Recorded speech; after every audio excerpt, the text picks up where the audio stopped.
मित्रों, कई बार रास्ते में हमें कुछ ऐसी वस्तुएं दिखाई देती हैं जिन्हें किसी भी परिस्थिति में हमें लांघना नहीं चाहिए, किंतु फिर भी जाने अनजाने में हमसे ऐसी भूल हो जाए तो ये वस्तुएं हमें शारीरिक तथा मानसिक दोनों ही प्रकार से परेशानियों में डाल देती हैं और कई बार यह हमारे मृत्यु का कारण भी बनती हैं। तो एक बार विस्तार से प्रकाश डालते हैं कि आखिर वे 7 प्रकार की नकारात्मक वस्तुएं कौन कौन सी हैं, जो यदि आपको रास्ते में दिख जाए तो आपको अपना रास्ता बदल लेना चाहिए।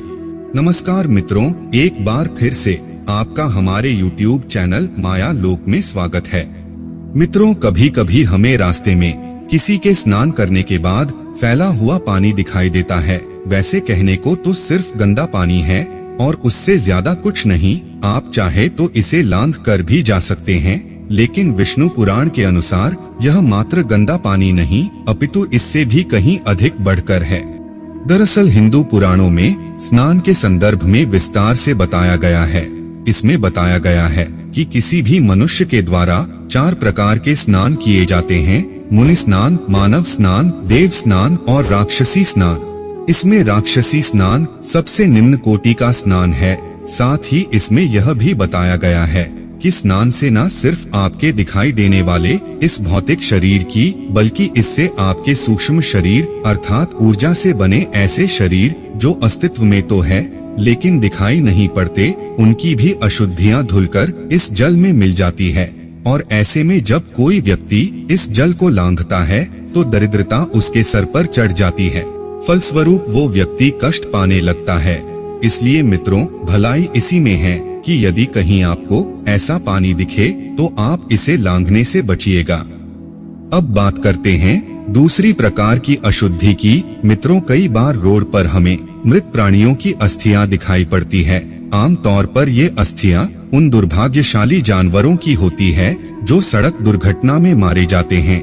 इन शवों के संदर्भ में विष्णु पुराण कहता है कि किसी भी मनुष्य को कभी भूल कर भी उन अस्थियों को ना तो लांघना चाहिए और ना ही कभी बहुत इनके करीब से गुजरना चाहिए। और यदि ऐसी भूल हो जाए तो तुरंत ही स्नान कर लेना चाहिए।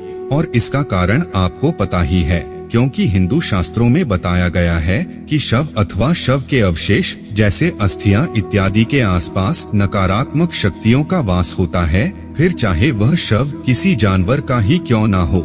अतः ऐसे में यदि कोई मनुष्य इनके संपर्क में आता है तो इससे उसकी पवित्रता तो नष्ट हो ही जाती है, साथ ही उसे विभिन्न प्रकार की परेशानियों से जूझना पड़ सकता है। तो मित्रों, जितना हो सके आप इस सब झंझट से बचकर रहिएगा। अब बात करते हैं तीसरी अशुभ वस्तु की, जो कुछ और नहीं बल्कि बाल है। मित्रों, कहने को तो बाल बड़ी साधारण सी चीज है, लेकिन हिंदू धर्म में बालों को बड़ा ही अशुभ माना जाता है। बालों के संदर्भ में एक बार महाज्ञानी भीष्म ने अर्जुन से कहा था, यदि कभी भोजन में बाल आ जाए तो भूल कर भी उस भोजन को ग्रहण न करना, क्योंकि फिर उस भोजन पर पिशाचों का अधिकार हो जाता है। इस प्रकार से बालों के संदर्भ में यह माना जाता है कि यह किसी भी मनुष्य के सिर पर भार के समान है। अतः जब कोई व्यक्ति अपने बालों का त्याग करता है तो न केवल अपने बालों को उतारता है, बल्कि बालों के साथ साथ वह अपने उन नकारात्मक विचारों का भी त्याग कर देता है जो कहीं न कहीं उसके कष्टदायक जीवन का कारण बनते थे। और इसी वजह से मौत, मयत अथवा जीवन की नई शुरुआत जैसे शुभ अशुभ अवसरों पर मुंडन करवाया जाता है।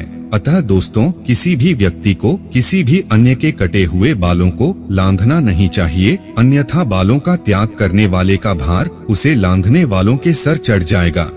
अब बात करते हैं चौथी वस्तु की, और वो वस्तु है भस्म अर्थात राख। मित्रों, ऐसे में होता यूं है कि जब कभी धार्मिक अनुष्ठान हेतु यज्ञ हवन किए जाते हैं तो भूलवश यज्ञ की राख रास्ते में फैल जाती है। अब चूंकि यह भस्म धार्मिक अनुष्ठान अथवा अग्निदेव की कृपा से उपजी है, अतः यह अत्यंत ही पवित्र होती है। ऐसे में यदि कोई व्यक्ति जाने अनजाने में इसे लांघता है अथवा इस पर पैर रख देता है तो वो पाप का भागी हो जाता है और फिर वह अपने जीवन में कष्ट पाता है।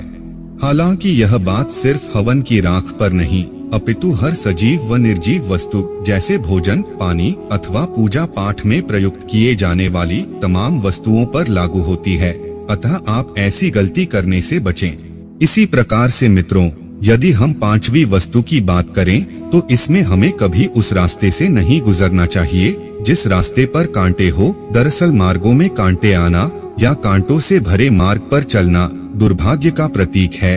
विश्वास किया जाता है कि जब कोई व्यक्ति ऐसा करता है तो उसे चोट लगने का खतरा तो रहता ही है, साथ ही साथ यह कांटे उसके दुर्भाग्य में भी बढ़ोतरी कर देते हैं और उस व्यक्ति को अपने जीवन में नित नए संघर्षों से जूझना पड़ता है।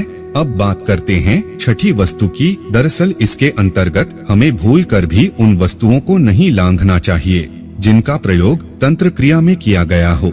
इसमें होता यूं है मित्रों कि कई बार तांत्रिक जन किसी प्रकार की नकारात्मक शक्ति को संतुष्ट करने हेतु सुनसान स्थान, सड़क अथवा चौराहों पर उसी भूत प्रेत के द्वारा बताई गई वस्तु जैसे मिठाई, मांस, अंडे, पान का बीड़ा, लौंग, पूरा कपड़ा, नींबू या कोई और नई नवेली वस्तु रख देते हैं ताकि वह नकारात्मक शक्ति आकर उन वस्तु को ग्रहण कर सके। किंतु ऐसे में यदि भूलवश आप उस वस्तु को उसके आने से पहले ही लांघ देते हैं, इससे वह नकारात्मक शक्ति रुष्ट हो जाती है और फिर वह आपका हित करने के लिए आपके पीछे लग जाती है। आम बोलचाल की भाषा में इसे प्रेत बाधा कहते हैं। अतः मित्रों, यदि आपको रास्ते में कोई ऐसी वस्तु दिखाई पड़े तो बेहतर होगा कि आप इसे लांघने के बजाय इससे बचकर निकलिएगा।